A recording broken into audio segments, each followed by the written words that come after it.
Okay. Well, look, thanks very much for everybody who has attended.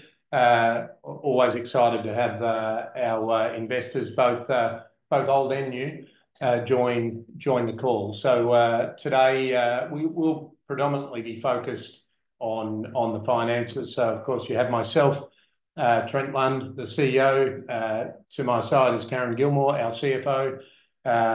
What we want to run through today is really the audited results for the year, how the year finished up, give some context behind those numbers, and then a little bit of a highlight into what we're focusing on coming out of the recent capital raise as well for the next 12 to 18 months.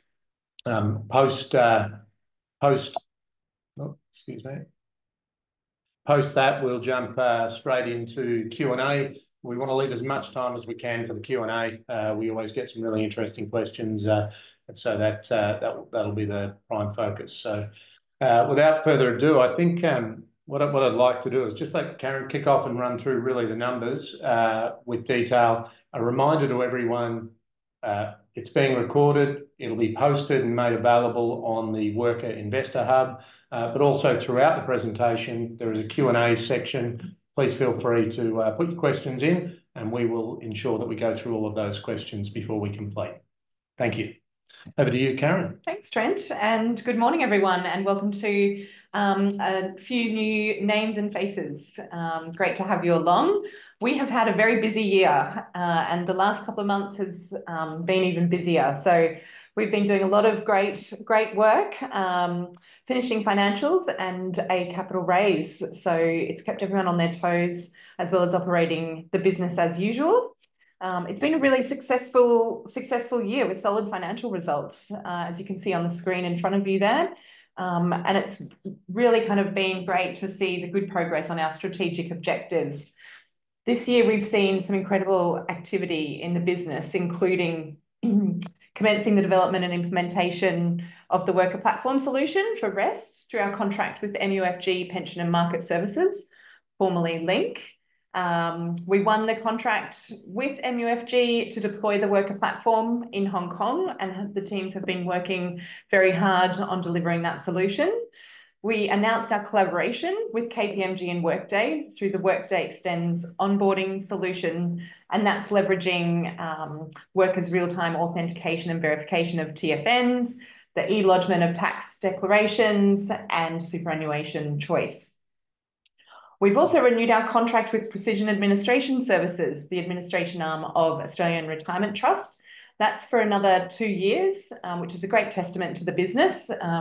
We've, partnered with ART for many years now, and getting them, signing up for another 2 years where we're assisting them with ongoing development, as well as license fees and support and maintenance at a 25% uplift was a great result for the business. And finally, we've entered into, some strategic partnerships around security and cyber posture, most notably Transmit Security, with the joint mission of protecting Australian superannuation. So we've been doing a lot of good work around that in the platform to kind of bolster the security there, and focus on fraud prevention, which we all know is pretty rife out there in the marketplace. So as you can tell and hear, there's a lot that's been happening, and that's on top of while we've been, delivering our existing core business of the Wrkr Pay channels of Superannuation Clearinghouse, STP reporting, and the SMSF Hub, as well as the ongoing support and maintenance of the platform in our platform as a service customers, which are 4 of the large funds. So yeah, it's been a great year, and I think you can see on the screen that's reflected in our financials. We've had an increase of 45% in revenues in the year. We've achieved a positive EBITDA for the first time since the company listed in 2016, which was a great result. We have seen an increase in our ARR, and we've seen an improvement in our cost to income ratio. So it just shows that the business is really, while it's focusing on developing our Wrkr platform and delivering that and capitalizing on our opportunities through the MUFG contract, We've also focused on maintaining that revenue growth year on year, looking at proper effective management of our working capital, and making sure that we're making the right investment decisions as we move forward. So I might get Trent to jump to the next slide. Sorry, Karen. Okay. Slow on the job today. It's a Friday. So we've got, you can see here, this is just to show you the trend. It's upwards trending in terms of revenues. So, there has been a lot of capital investment, which you would have seen this year, but we've also seen this year-on-year growth in revenue of over 42%, greater than 42%, since the merger with ComplyPath. So yeah, we're really happy to see that, and it really shows that we're focusing on the right things, and we continue to invest in the right moves for the company. Thanks. Thank you. So here's just some key figures from the statement of profit or loss. So we had the audit is now finalised, and you would have seen us release those audited reports unqualified. Look, I've just spoken to revenue, EBITDA. I just wanted to point out a couple of things here. We've seen an overall improvement in our net loss after tax by 8%, which is on the prior year. Just to highlight there, part of that, which is quite material, is the fair value movement on the embedded derivatives in the convertible note of 1.33 mil. Now, that's really an accounting requirement that requires us to value the kind of conversion mechanism into shares of those convertible notes. Now that we have actually converted those, we'll see the final valuation of those convertible notes at conversion date, and we'll see that difference pushed back into equity in the next financial year. We also had a new R&D claim that we're finalising currently for the year. Now, that was based around our R&D activities performed in the year, in the feasibility of expanding into the Hong Kong pension market. So there was a lot of research and development undertaken before we got to the position where we could kind of have those in-depth conversations with MUFG and be set up to make sure that we could capitalise on that opportunity. So that was a great result. We'll see kind of around 50% of that R&D incentive recognised in FY2024, and then we'll see the rest of that claim amortised over the period, over the next 5 years, as we go live with that platform. So yeah, I think that's probably all. Pop your notes, pop your questions in if you have any more questions around that. But I wanted to dive deeper into the operating revenues. So just a nice little pie chart there, so you can kind of see how the segments of our revenues are made up. As I've already mentioned, we had a great increase this year. That was really driven by predominantly the development and implementation fees on the MUFG contracts for Hong Kong, and the industry solution and first off the ranks rest. We had an increase in transaction revenues and the interest on our clearinghouse, on the Wrkr clearinghouse, and we continue to get an increase in our SMSF hub every year, which is just great to see it continuing to grow.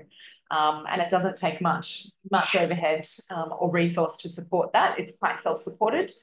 So that's been a great product for the business. I did want to point out that there's been, and I'm sure that a lot of you that are familiar with our financials and annual reports in the past, there's been a change in the disclosure this year in terms of our operating revenue line. Now, this is around our client funds held on trust through the clearinghouse. So direct debit payments come in to Wrkr's clearinghouse, and it's a 2 to 3 day settlement period until they're sent to the fund or to pay wage disbursements. So those funds held on trust have historically not been displayed on our financials, and the interest earned on those have not been shown separately. But there was a bit of a the IFRIC group released some new guidance this year that was effectively, that's a case of no judgment anymore. You used to be able to choose on the balance of things whether you controlled those funds or not, as to whether they were on your balance sheet. but that's kind of no judgment anymore. They're funds held on trust and they should be disclosed. So we've made that adjustment. So if you do have further questions on that, please pop them in and we can discuss it further. It's probably important to note, although to comply with the accounting standards, we've separated the number out. It's not that trivial to separate the number out, and it's probably a bad representation to do that as a multiplication of users. Float is only earned in certain scenarios, certainly only where we're leveraging direct debit as the payment method. It's the 3-day clearing period, which is the mandatory clearing of cheques, whilst it's clearing of funds. It's important in the industry that period or direct debit settlement, because a lot of error removal does happen in that 3-day period. So it is favoured by some operators, and it is very common in our in what was the Click Super part of our business. For the funds moving forward, though, on the MUFG contract, as we've stated a couple of times, we've engineered more towards platform licenses and transactions than float. So you won't see this, although the pie chart shows the representation of percentage now, you'll see that move away.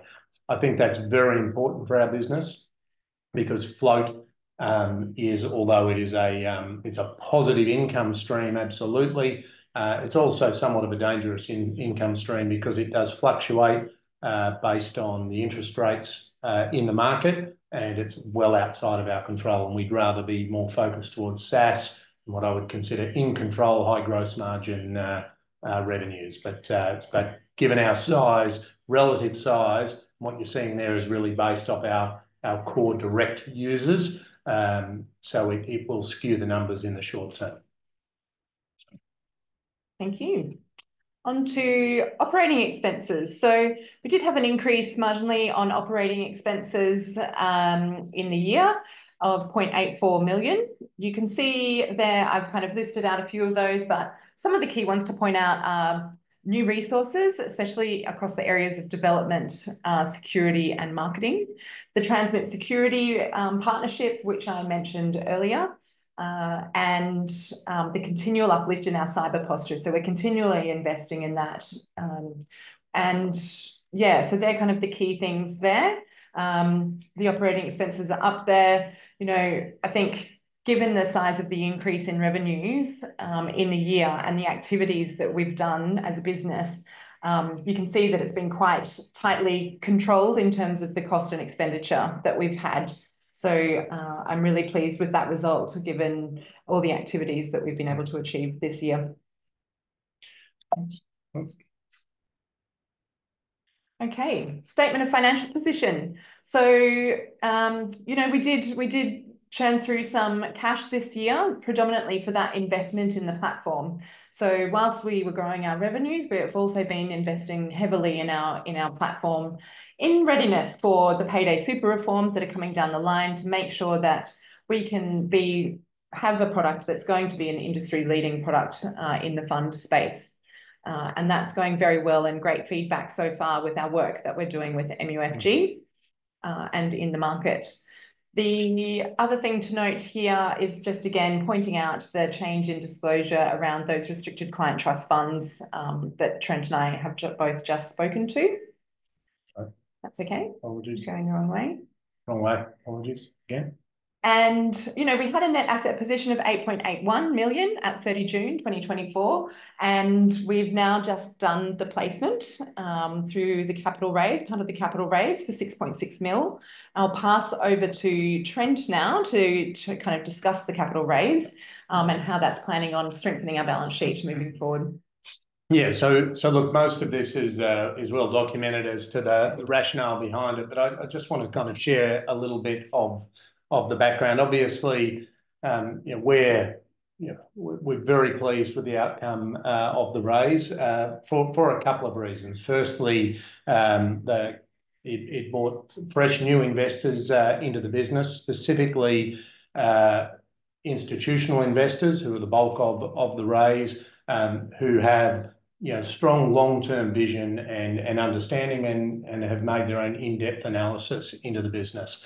The high net worths that came in are also people who have strong experience and networks that I think are highly relevant to the business and where it's headed. So in terms of who the investor community was, we're really excited by that.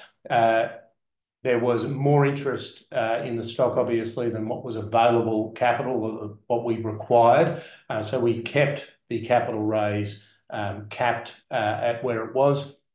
I think that's important. I think that is in keeping with the financial responsibility that the business has been demonstrating over the last couple of years, which is we spend what we need to spend, not spend just because we're excited or we want to speculate on opportunities. So I think it's a great step. It's the right way forward. And to be very clear, what we did bring in is an adequate amount of capital to really do two things. Obviously, strengthen the balance sheet, as we've mentioned, but most importantly, deliver on the MUFG Retirement Solutions contract. So there is enough capital there for us to take the work that we've done with the platform and then roll out the deployment of that to the next, to bring on, we have enough capacity to bring on two major funds simultaneously and increase some of our API work with some of the HRM companies such as Workday. So it's the right amount of investment. It's exactly what the business requires to accelerate real opportunities, real contracts that are on the table. So that was the background of the raise. I'll leave it to only what becomes public information as to who investors were, but suffice to say, it's a great step forward for the business. I want to focus a little bit on, and this is really, before I get started, a thank you to Karen. This is talking through the numbers is Karen's show, but also this has been a very busy period. We've the audit, a capital raise, and really focusing on the detail in the business to ensure that we maintain this strong, financial responsibility in the way we work. Takes a heck of a lot of effort. So thank you to Karen, and it also meant she had to do all the heavy lifting on today's presentation. I just want to give a brief summary before we get into the Q&A, but of what is the FY2025 focus, now having come out of the capital raise and finished last financial year and finished strongly. So it's really across, there's three areas that our attention is focused on. One, achieving market leadership in the superannuation space. What does that mean? That is about building on, taking the technology and the quality that we've built, the contracts that we've developed, and the partnerships and integrations that we've built, and moving that into taking a leadership footprint. So we are now at the cusp of that. We've spoken about the data before as to how large a reach MUFG have themselves. We believe this is now the right time for us to leverage that, to take a leadership position as one of, if not the number one provider within that superannuation space. Underneath that is very much, our commitment is really about adding 2 million Wrkr users. Definition of users, to be really clear, are employees of companies that are in the accumulation phase, so active employees accumulating their wealth into their super and having contributions processed in. That's our core target market, are the employed. We believe that we're well positioned to add those 2 million or more users. We expect that to be over two large funds. There are other smaller funds that will also fit in over the next 12 months as a starting, but that's our core focus right now. Second element of that market leadership is continuing to make the Wrkr product portfolio available through HRIS platforms. So what I'm really talking about there is we've got a fantastic partnership or relationship that we built with KPMG, which led into a very successful solution build into Workday. We're now working through that with their large raft of clients. There's about 140 Workday implementations live around the country, of fairly large employer bases. But we want to take that further. We are talking about taking our core build of our product and making it available in 2 more large HRIS platforms over the next 12 months. And that is part of where that really, in that achieve market leadership position, is where the core of the capital raise is focused on. At a second is enable industry and regulatory change. You can't be in a leadership position without leading on the things that matter in the industry and actually embracing that change. So number one, optimise for payday super. And we're already receiving feedback in the market as people go through trials and look at the product. But this is very important. A key advantage that we have in this space is we have built and focused on being a low-cost operator, which means we use technology to remove errors. Errors are a nightmare for super funds and payroll companies and employers. And when we move to payday super, moving from having a quarter, so a handful of months to solve a problem, to 2 weeks to solve a problem, is an incredible burden. And so that really does put us in a strong position. We'll continue to provide multiple payment methods and enhance ourselves in that space. Most importantly, and right now we are demonstrating leadership already, and that is in the new stapling reform. So that is digital stapling, connecting the employer to the ATO, so the employer can facilitate that stapling opportunity, connecting someone to their pre-existing super. And that has been a cornerstone element of what we've worked on with MUFG as our delivery as well. It is also a core part of our infrastructure that we provide to ART, which is why we've seen the contract renewals and have such a strong relationship with them. Finally, create a strong moat. Building a large base, what's really important to us is making this be a base of customers, of users that will be there in 10 years' time, that we'll continue to build our business on. So that is the way we achieve that, is just keeping on increasing our payroll integrations, not just connecting, but the two-way connection of feeding errors back and improving the system for super in the first instance. Leading in advancements in cyber and fraud detection. This is key, and I won't go into it in great detail today, but we'll share more. You will have seen some publicity recently through our contract transmit security. Cyber is one half of the coin. That's how we protect our perimeter to make sure that nobody can access our data, our valuable assets that we protect. Encryption at rest, very strong protocols, 24/7 monitoring, external pen testing, so on. That is just bread and butter. The big challenge in the market is fraud, and that is where users participate. We have such a broad church of users with different levels of digital capability.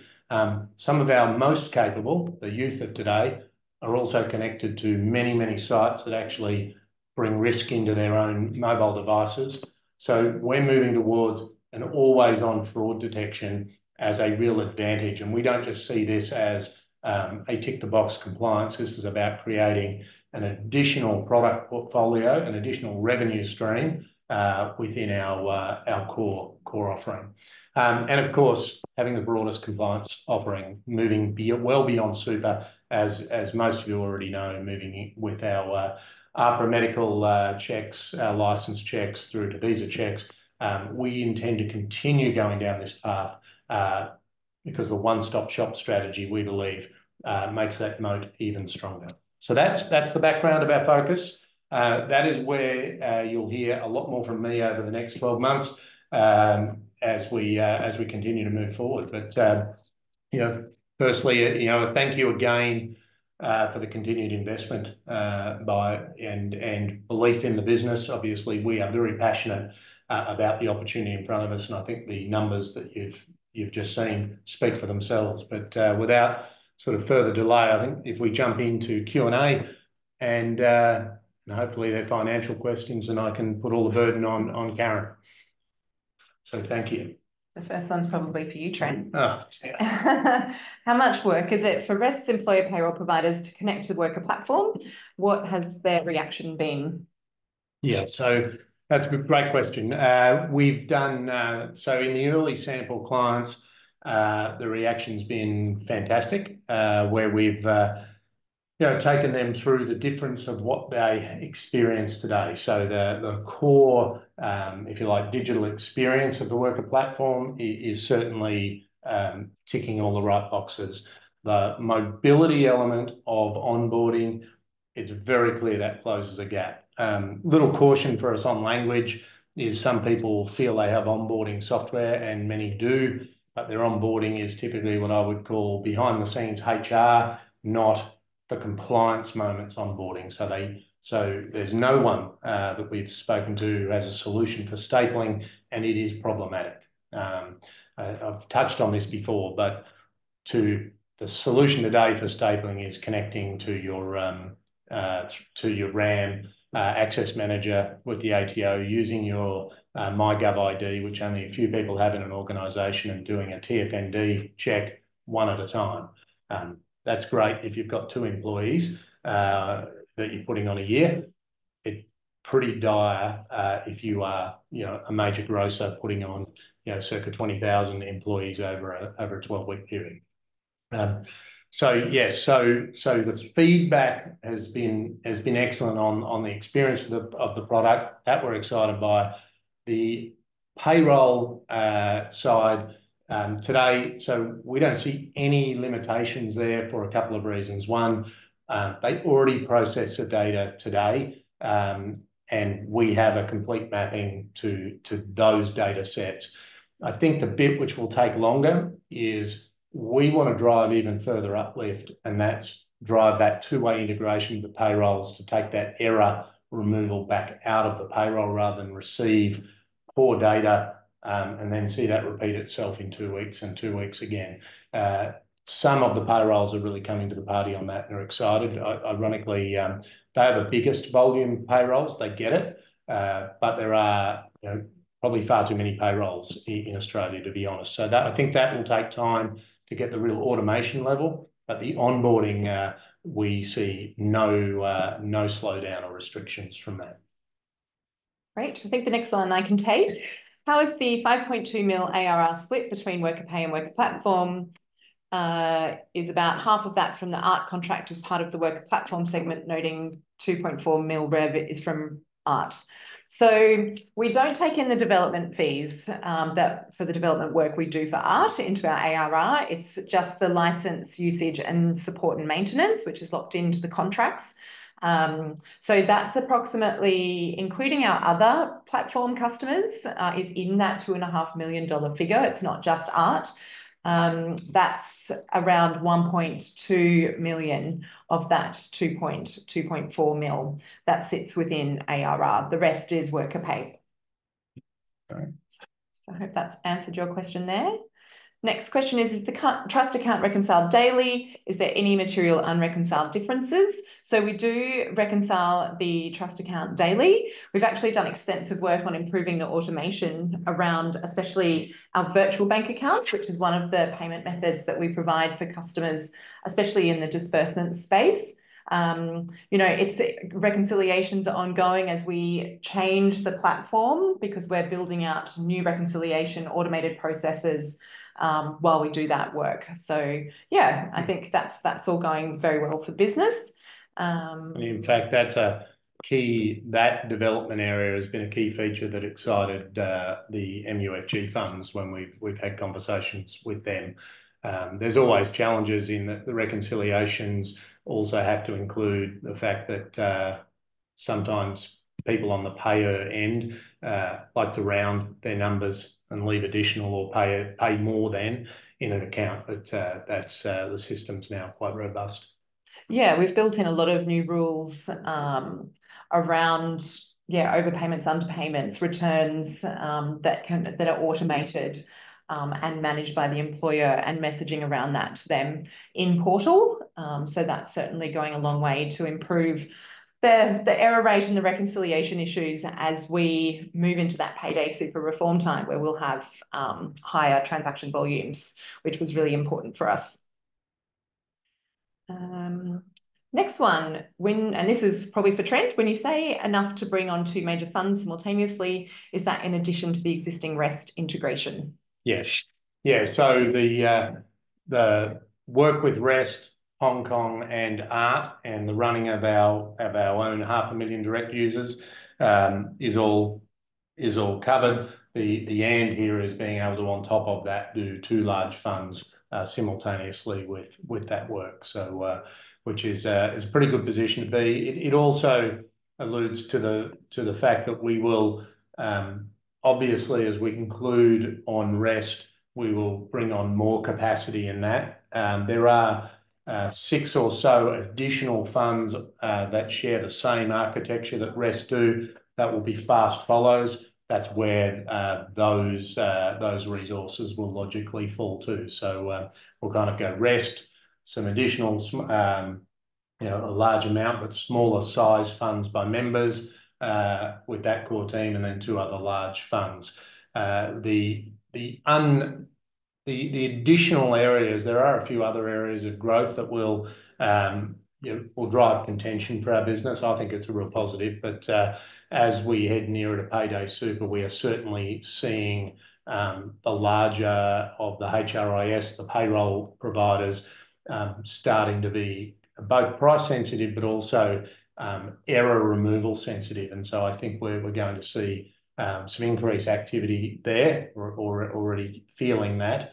And we're watching closely to see, we expect some news sometime next week, but around payday super, we're hoping, looking to understand what the government's plans with Small Business Clearinghouse will be. And that's another area, but those 2 areas are not currently catered for. But as is the culture at Wrkr, we will find a way if there's a good valuable revenue opportunity within it.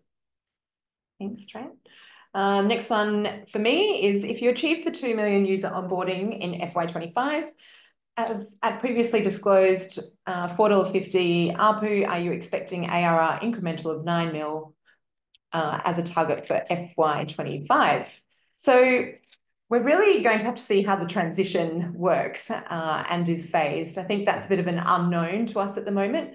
We know that obviously REST and MUFG want that to happen as quickly as possible once we've completed that pilot space. But it hasn't happened on the broader scale yet. We've got the teams and the product team working very hard to do the change management around that. So yeah, look, it may not be quite by the end of FY25, but I imagine in the next 12 to 18 months, yeah, we'll definitely be hitting that. Yeah, and probably two things to note. One, the ARPU is the total annualized figure. So the later in the financial year that implementation goes live, the less amount of time we have, obviously, to achieve the full ARPU amount. But of course, we achieve the full ARPU immediately in the next year.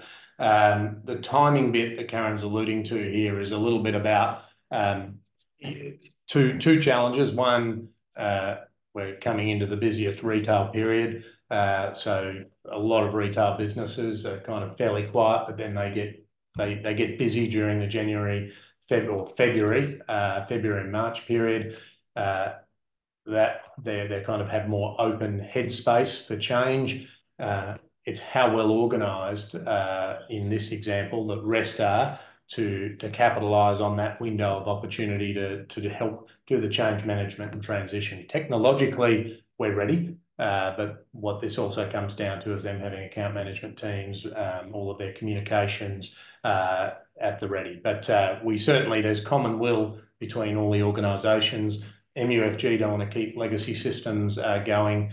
REST see this as a real competitive advantage and would be the first movers in the market. And obviously, we're well compensated. So between the 3 of us, you would believe that sooner is a better answer.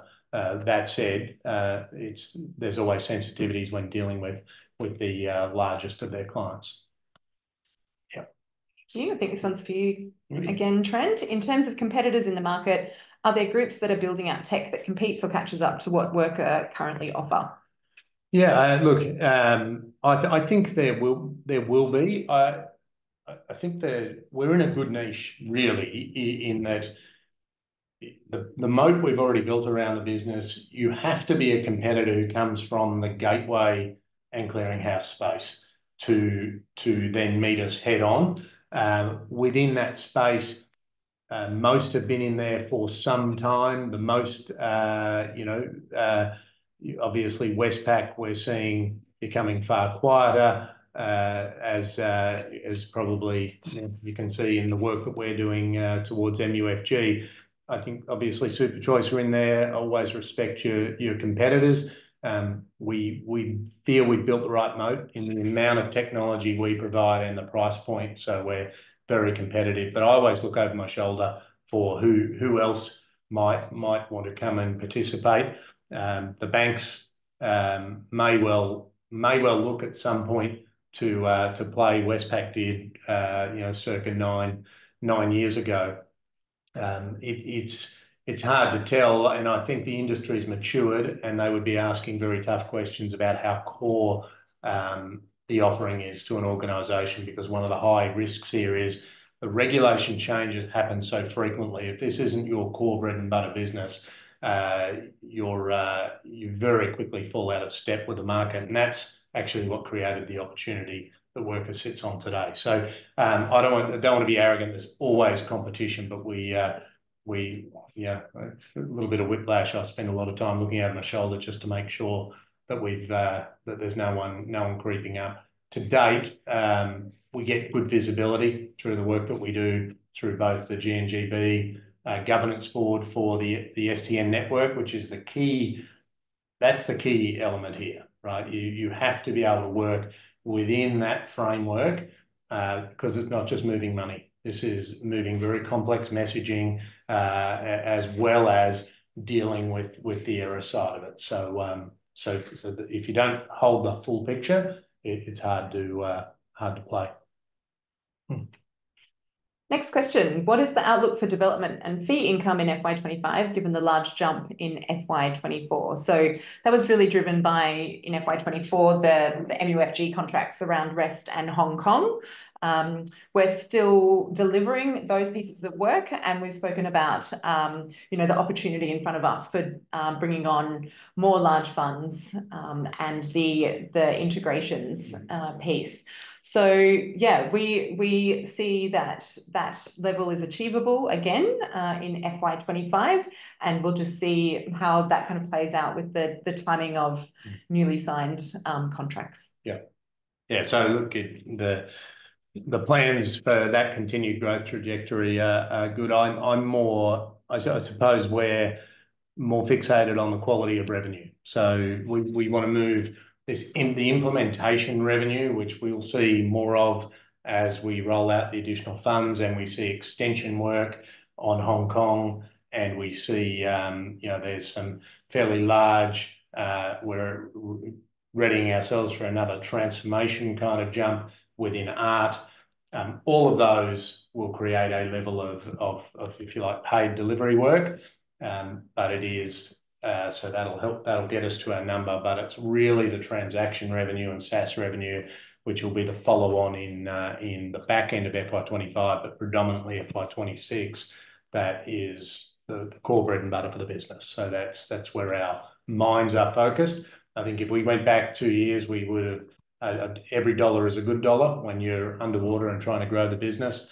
Probably the maturity of the business right now is we will definitely make trade-off decisions. There are better dollars. All dollars are good. But there are definitely better revenues available to us, and so we'll be a little more choosy on where our effort is going towards.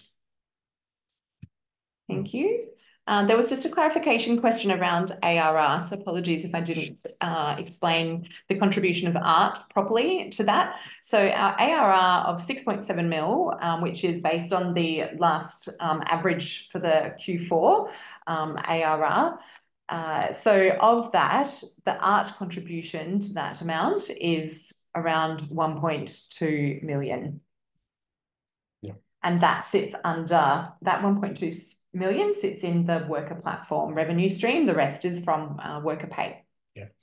And as disclosed a little way back, is the art is a unique contract. It's a legacy contract for our business, so we don't provide that type of license and services model anymore. However, it has been and continues to be a very important contract for our business for a couple of reasons. It gives us the credibility of our infrastructure performing at scale with low to no errors or issues, and that is for a technology company, that is the best CV that you can have. But also, art allows us to really road test and take out new innovations that we take to art or collaborate with them on and deploy at scale. So it's a unique contract, and when we talk about our pursuit and growth towards 7 million members, we're talking about our pursuit and focus towards our SaaS and so software as a service based users, which have a more favourable ARPU overall. Okay. Are you likely to remain at or around EBITDA break-even over the short to medium term as these integrations with super funds and HR providers continue?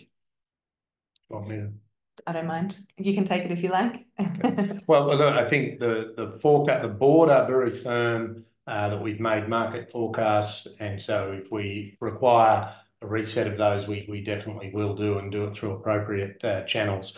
At this stage, we have built our budgets to achieve that.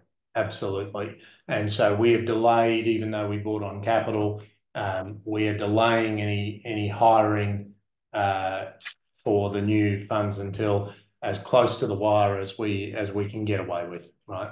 Is the approach. That said, to declare my mindset on this is I am very pro. We're talking about, there are good dollars and better dollars. If the cost to implement a fund is circa $2 million and the reward is closer to 10 in good high growth, high margin, high gross margin revenue, I will take the 10 every day, and so I'll invest up front to get it. That's what a SaaS company does. That's kind of core bread and butter. We are definitely in a cycle where between now and Payday Super, which is a window that's closing every single month, we're talking about 23 months, 22 months is all there is in the market for people to implement large change. We will be under pressure to do more, and that means we may well need to spend ahead of that curve. If we do, we'd be doing it because it sets us up long term. So, but at this stage, we stick to our forecasts, and we're waiting to let's look at the size of the contracts and what additional requirements are. Again, we don't implement for free either. There are considerable fees and the likes involved in that too. Yeah, and I think, for me in discussions with Trent and the board, it's just making sure that we have the right trigger points on pulling for more resources. So really having a clear visibility of the timeframes of implementation and moving into transaction, making sure that we've got the right team structure and resources within the business to do that. So yeah. Final question at the moment. How big a threat is Grow Inc., who took on the HESTA administration? No threat to us per se, because they're an admin platform. They built, before we came on the scene, they did an integration to SuperChoice when they had to spend the money to do their integrations. They are spending every dollar they have on their own software development and deployments right now. So they wouldn't pay us to integrate to them. We'd have to go and join their development queue, and we'd have to pay, which is a very different option than what was available for MUFG, who has the lion's share. So we've focused the short-term priority with MUFG. That said, we know many of the people over there. We think there are opportunities longer term. HESTA is the key project they're working on right now. It's yet to go live, and and so we're unsure where it will sit eventually. But HESTA leaving MUFG does not mean we miss the bite at a HESTA. The same services that we're providing for the other industry funds that are highly appealing to them will be appealing to them as well. What's less appealing is we'll have to go and pick up a bill for doing some integration work. And right now, I'll deal with the ones in front of me that are returning on that already made investment. But so yeah, not a threat, but if we want to go wider across the admin platforms, we'll have to incur some development costs, which we'll avoid for now. That's the last of the questions on the board. Timing. Oh, pretty much smack on time. So final reminder, we will put the recording up and live on the later on today, at the latest Monday, if I can't get my technology working. But we'll put the recording up for you to go back through at your leisure. If you have other questions, you can always ask us questions through the hub, and then I answer those, so they're available for everyone. But again, thank you very much. It's been a well-attended call, and we really appreciate you continuing to take the time and interest in Wrkr. As you can tell, we're incredibly excited by where we're at on the journey and what lays in front of us in the short horizon. So thank you. Thank you. Cheers.